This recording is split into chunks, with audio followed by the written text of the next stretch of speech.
Now, a few weeks ago, Mayor Canal was up here, and say hello and this and that, and of course we always talk. And he says he's got a new pshat on the Gan Eden story.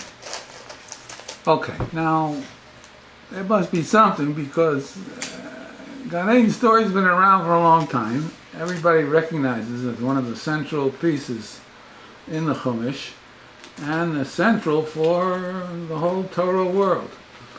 Now, as you remember, I had a problem with Basar Echad, and I didn't discover it. This linguist from France, D'Alembert, discovered in 1812 that the phrase does not mean one flesh. It means one shape. Now, I'm not repeating anything of what I did with that, but that has triggered off pursuing that problem of what that means. What does it mean, one shape? What kind of shape? What are we talking about? That thing, for 3 months, has preoccupied me from the point of view of takeoffs, of things that it suggested. And I'm now finishing up one of the books that has this. It'll be about 75 pages. That is a report of what this thing triggered off. Okay. So I'm not concerned with that at all tonight. But what is this pshat? What is the Gan Eden story? Okay, so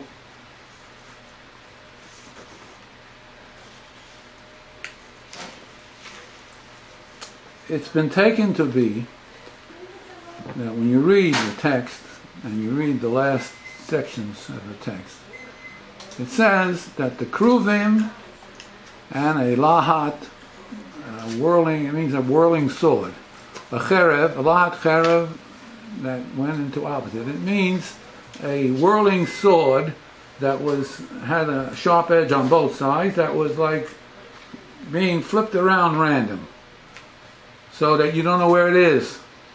Lahat is what? Lahat is related to this. It also a flame? means, well, they didn't know what to say, so they included a flame. But conceptually, the flame came from the word cherev. Charav has a connotation of flame in certain contexts. So my view is that they didn't understand what the story was about, so they started with a certain set of assumptions that they took to be the story, and then they built up the pshat from the story. What I mean to say is, the story as it comes down and as we learned it, as you learned it, right, is that there was needed some kind of a guard after they ate from the Eitz Hadas, Tov V'Ra, and there was needed some kind of a guard that they do not eat from the tree of life. Because the text says if they'll eat from the tree of life, they'll live forever. Okay? Now, because this was what it was taken to mean, it was the more scary you make the guard, the more powerful the story becomes. So this idea of whirling around random is added. That's the root meaning, but it's got an addition from the point of view of flaming, like a flaming jumping fire. So it came in, it wasn't 100% not true, because char in the language can carry a meaning of fire, of flame. But what I'm pointing out is that they gave the pshat and the interpretation of the words, there was a kind of an overkill that came in from the assumption that they understand what it is. We need a very strong guard. That's the story. The story like scares you. It scares you. There were the kruvim that were on the ark, and we're going to ask the question, what does that have to do with the whole picture? But they put the kruvim and this lahat turning around, and both of them together instill a kind of a threat that nobody should enter into the derech eitz hachayim. That's the lashon. Okay.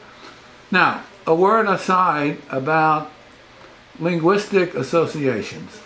When you're going to make associations through language, they have to have a certain amount of looseness because they are speculative. We don't have it clean that that's the case. There's no evidence. So, for example, when it comes to Kruvim, which we'll talk about a little later, there were a number of words in Assyrian and in Canaanite that were like demigods, like angels. And there's been a group of people in scholarship who have identified Kruvim with the Chiti and the Assyrian and the Canaanite use of the word. But when you look at the word, I don't have to give it to you. When you look at the word, it's close, but it's not really powerful enough. When you have alternatives. If you don't have alternatives, one opinion stands. I mentioned that a number of times that I learned it took a long time to learn and realize if you have one opinion about something, it stands because there's no opposition to bounce the opinion off. When you have one opinion and a student says something else, then you can engage. The net result is that both gain, because the one who asked the question or the one who made the comment is now bouncing it off the other person, and by having the differences, we catch a more refined conception of the samenesses.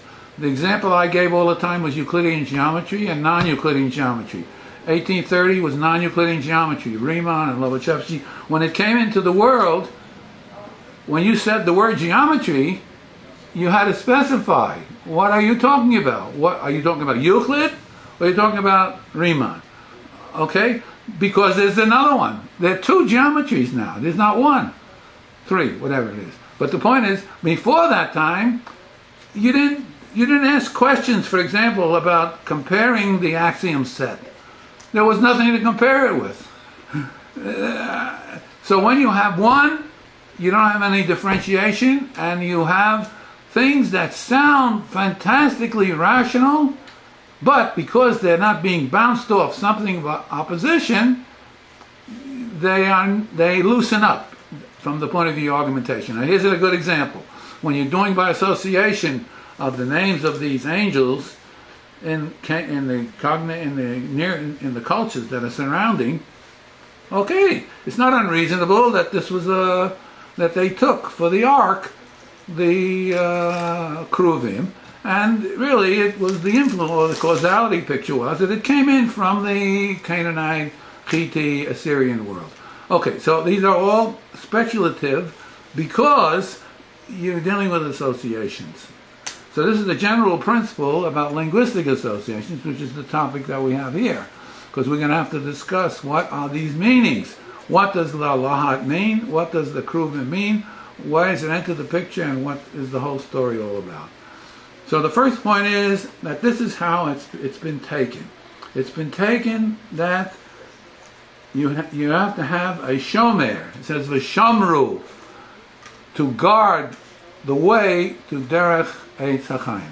If you read the Hebrew, it says v'shamru, and these guards, these kruvim and lahat that turned around the sword, were functioning to scare the people away.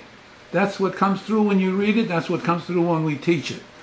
Okay, I'm sure even if you went to a chumash class with the kids, and if they touch it at all, I'm sure some of the kids get scared because it's a scary piece. But the point is, it says v'shamru derech eitz hachaim. Okay. So this has been the standard understanding of the text for 2,000 years. Meir comes over and he says he got new pshat. New pshat on Breshit's story. What's the pshat? Shomer, shamru, the word, can mean to keep, to allow, like keeping the Shabbat. Shamru ben the Shabbat. It's shomer is to keep, to fulfill the Shabbat. Okay? And shamar can also mean to guard against. So that it itself is neutral. It's just saying it's to guard against this. It's not saying, well, this is bad or this is good. It's just saying to guard can be to keep or to, scare somebody into not doing something. So to use the mashal of a door, there was the garden, the Gan Eden, and it had a gate. And so the traditional interpretation was that the shomrim of these two things, the kruvim and the thing, and the lahad, were there to guard against the people, anybody else, Adam or Chava or anybody else, entering into the Gan Eden. Why? Because it says Chai Lo'olam. Incidentally, Lo'olam is without a vav, it's chaser. That's another story, what that means. But usually when there's something chaser in the language, one has to look carefully at the word. So Allah, olam, with a vav is indefinite time, okay, a long time, unending time. And alaim, without the vav, is like weak. In other words, it's not the same word. Okay, now the other point is, when it comes to eating from the Eitz HaChaim will make you live forever, there's no concept of infinity, of living forever in the Chumash. That's a later concept. It comes in with the Greeks. There's no concept of the infinite. But another example of how we're building up the story. If you start with the story, then to say, oh, it's something important, living forever, is a big thing. I mean, that's a fantastic. So of course you have to keep people out, for whatever the reason. Then you give reasons in the drash, in the drashot. They give reasons why that's the case, why they have to be kept out. They already ate from the Eitz Hadas. Maybe before they ate from the Eitz Hadas, they were eating from the Eitz HaChaim, and that had a positive function. But somehow, after the Eitz Hadas, if they'll go and they'll eat from the Eitz HaChaim, it will have a negative function. Whatever we say, however we develop it, it's another indication that's coming from assuming the pshat and filling in the language. So ad olam means not forever or infinitely. Ad olam means for as long as there will be time, there will be this, unending, I call it, unending time. It's nothing to do with infinite. There's no infinite in the Chumash. There's no word Ein Sof. There's no word for infinite in the Chumash world. Okay, so this was the story. So Meir comes along and he says, there are two different meanings of shamar. One is to guard against, and the other one is to guard for, to keep. Meaning, what's the pshat? The new pshat is that they put these guards who didn't know why they're there. They're following orders. You got to be on guard duty, okay? Why? They don't know. They don't know why. We assume that it's bad. Some kind of a bad will happen if they enter the garden. But that's the assumption that's coming from the overall pshat. So Meir says, look, if you read the text carefully, you see that it means to keep the way open. To keep, not to close it off. To use the mashal of a door or a gate. So when the gate is closed, we needed these guards to keep it closed, that it should not be opened by the human being. It's not. He's out of Gan Eden now. That's all, whatever it means. He's out of Gan Eden, and he's not going to come and enter back into that. He has to do something, whatever, blah, blah, blah, blah. Maybe on Atid Lavo, he'll go back, and so on, so on, so on, whatever it is. But the basic point is that Meir makes is that in the text, if it had like the mashal of a gate, so the gate is open. And to prevent it from being closed, they use the word shamar. In other words, to keep the positive quality of the thing. Okay? So that's clear. There's no mystery. It's straight poshet pshat. And I told Meir on the spot, for me, it is the most unbelievably important pshat that I have ever heard. pshat. He's telling you, this is what the text says. Okay? Now, in some of my writing and teaching, I touched upon different aspects of this. But I didn't have it in the text. We touched upon it in the Ramchal and so forth. But it was in ideation form, but not with the text. I didn't see that point. I missed this point about shamar. That they're two different meanings. They're neutral. They're not saying one is good or one is bad. They're just saying open. To keep the door open. Okay, so now we have the problem. What is Eitz HaChaim? What is this derech Eitz HaChaim? Okay? What is this derech Eitz HaChaim that we have to remain open? Okay? So, in this story, of the Gan Eden story, there are a number of pieces. We'll get to the Kruvim right away and so forth. But there's also, aside from Basar Echad, there's also the Chava, which in Hebrew means life. Chava is Aim Kol Chai, the mother of all living. Now, it doesn't mean mother. It doesn't mean mother. It means, that's the sub meaning. It means origin, sustenance, maintenance of Chai. The mother feeds the infant.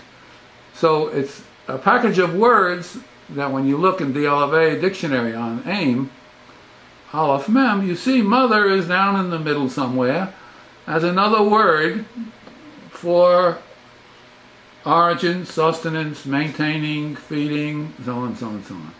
So there's a whole package of words that give the meaning of these two letters, Aleph, Mem. Okay? So the first thing we see is that by keeping the door open, the text is saying that regardless of what happened in the Gan Eden, of eating from the Eitz Hadas and so on, whatever happened, there's still reasonable opportunity for the human being outside of Gan Eden to relate to the Chaim that's depicted by the Eitz HaChaim. And here we have Aim Kol Chai. So that fits into the story when you start looking at the positive. And the reason I say it's a fantastic Chiddush is because once you hear it, your whole understanding of the Parsha and of the whole Torah system, as you'll see right away, the whole Torah system takes on a different meaning.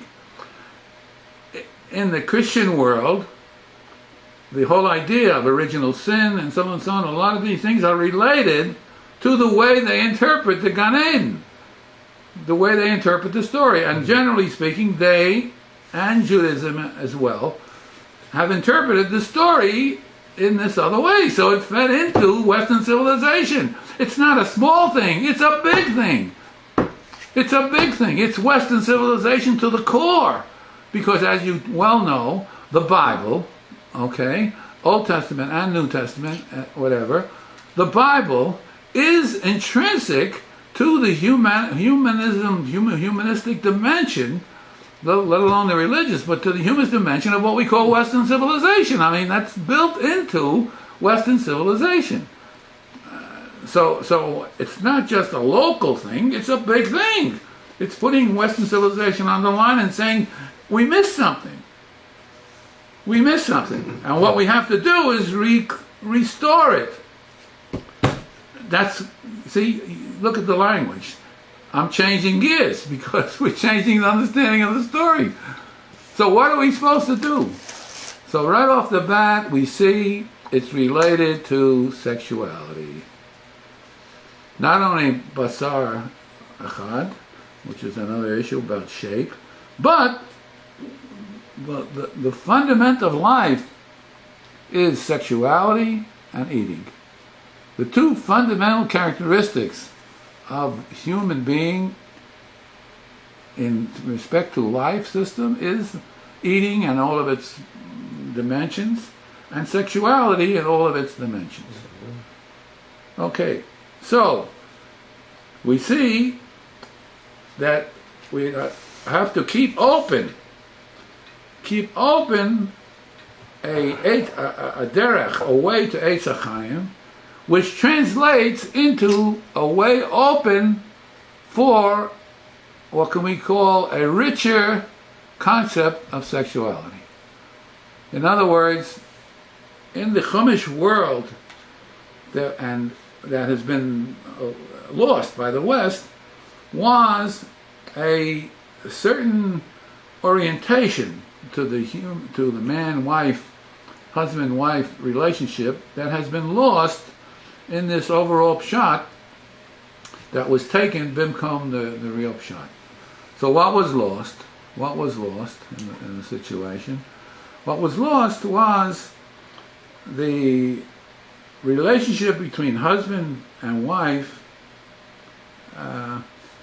where there's a primacy on the female, on the woman. Within the Chumash it says Chava, which means life, is Aim Kol Chai. It never says Adam. It's called Av Kol Chai.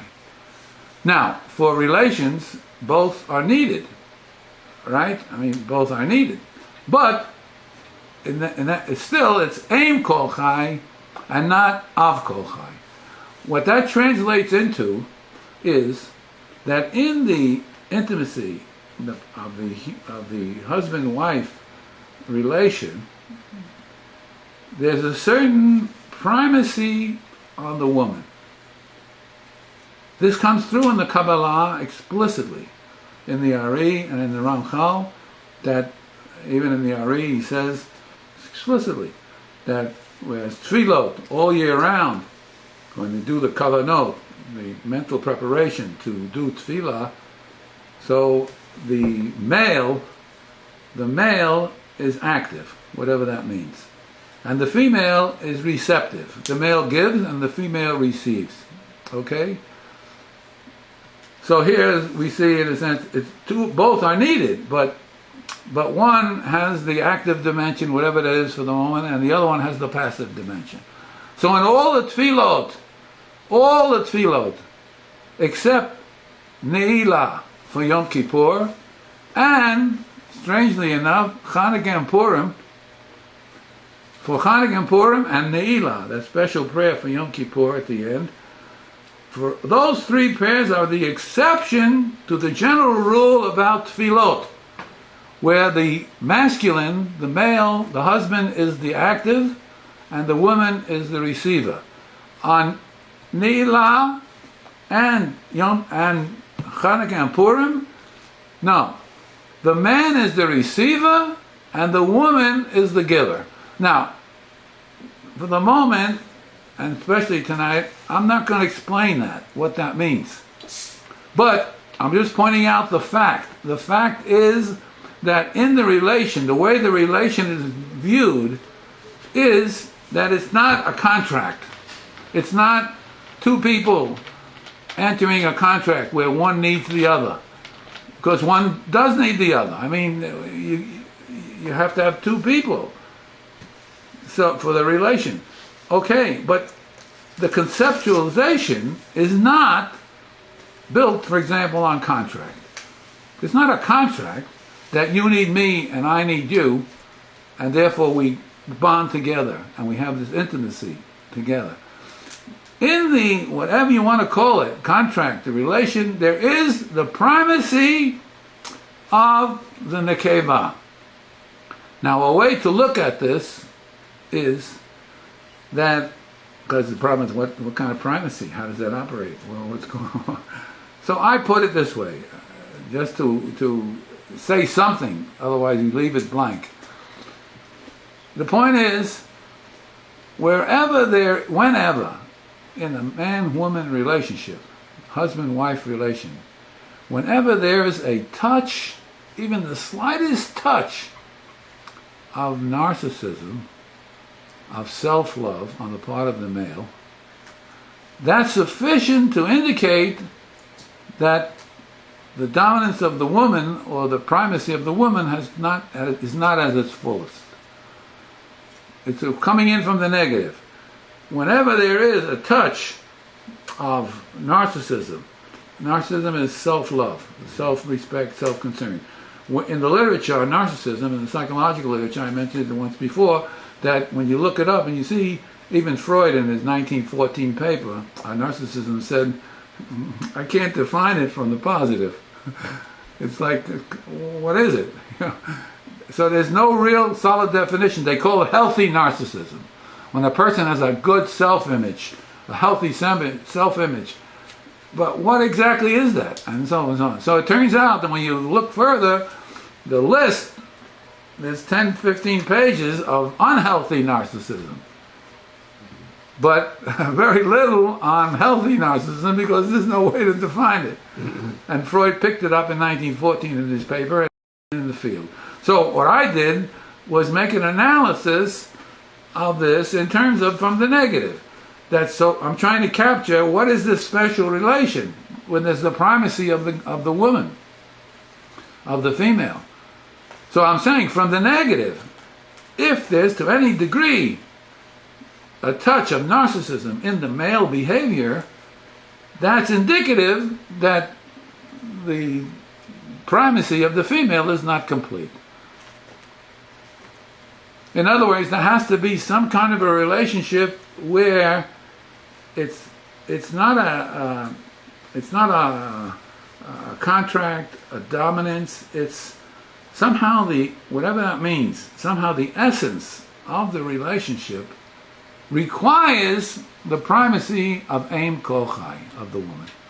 Now that is a big, big, big topic and yields the sod of the whole Kabbalah system and the whole Jewish approach, Torah approach to sexuality, which has gotten lost in Western civilization by taking the other shot.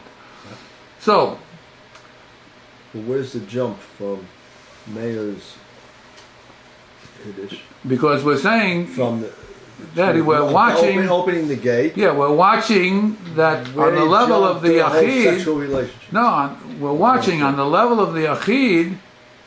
It's still open to achieve the primacy of the woman.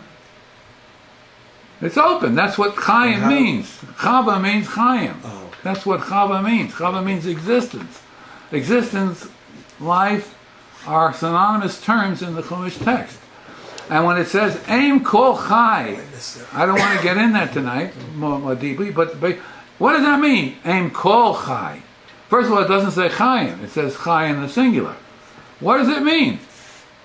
Aim Kol Chai. When the usual translation is mother, what? It's talking about the animals.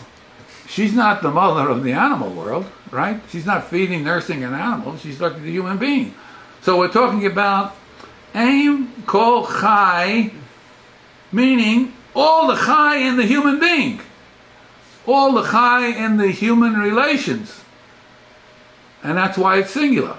It's not plural. It's a singular, as we say in the kingly we. We, meaning I, but when the Elohim talking to the Malachim, and he says, we will Naaseh Adam, B'Tzalmel, we will create, we. It's the royal we. So here we have the same thing. It's the royal Chai. Because it's the Chaim in the human being. Otherwise, what does it mean, Aim Kol Chai? Because it turns out, that's why I'm not doing it tonight, but it turns out that everything takes its quality of Chaim from its relation to the human being. Now, we don't have that in the West. That whole idea, which I work out, is not in the West. Because the West says we classify things into inanimate and animate. And what does that mean? Life is defined as motion. So a plant is alive because it has stable. It doesn't move, but it grows. And then an animal has locomotion, Greek, right out of the Greek understanding. We classify in terms of animate and inanimate. But in the Torah system, as understood in Moshe Rabbeinu and in the Chumash and underneath this whole shot of the text, is something else. The animal is like a stone, like a rock. It gets its life properties from its relationship to the human being. Now, we can't. What does that mean? You can't understand that. You can maybe get a glimmer, but what does that mean? You're crazy. What do you mean? It's already living. And the human being is a species of animal with rationality and so forth. As you go up the line, the animality gets lost. There we're the same as the animal. And then we go up the line, and then we become human because we eat with friends, we make a bracha, and blah, blah, blah, blah, blah, blah, blah, blah. So the social, psychological aspect comes in. But basically, we are animal. I watched a program 2 or 3 weeks ago on the TV, here on Channel 8, wherever it is, on sexuality, and they said, a professor, one guy said, the fact that the woman has breasts to nurse the child is a reminder of our basic animality. Mm-hmm. Now, wow, that's as far from Torah as you can get. But because of this pshat in the text, feeding into this whole negative approach to sexuality, and I'm not going to fan it out in different ways, but because of that whole thing, Western civilization, as it's come down, and as it is today, has lost this kind of talk. We don't have that. Still today, in Rav Soloveitchik books, and in, people who write about this, they say, look, we had a sexual revolution in the West, right? It's 100 years old, whatever. Rousseau wrote his Confessions in 1830, whatever it was. In his Confessions, a book on Confessions, he talked about his relations with women and so on and so on. Well, I mean, he was ostracized for the ones who read it. It was like when I went to school, they said, you can't read D.H. Lawrence. D.H. Lawrence, Sons and Lovers, a great novel in the British tradition, you know, and you're not allowed to read that. It's too, quote, dirty, sexy. And we don't, I mean, it can't be given in a university class. And there were courses. I mean, I studied the British novel, and D.H. Lawrence, Joyce, Beckett, and you know, were on Proust.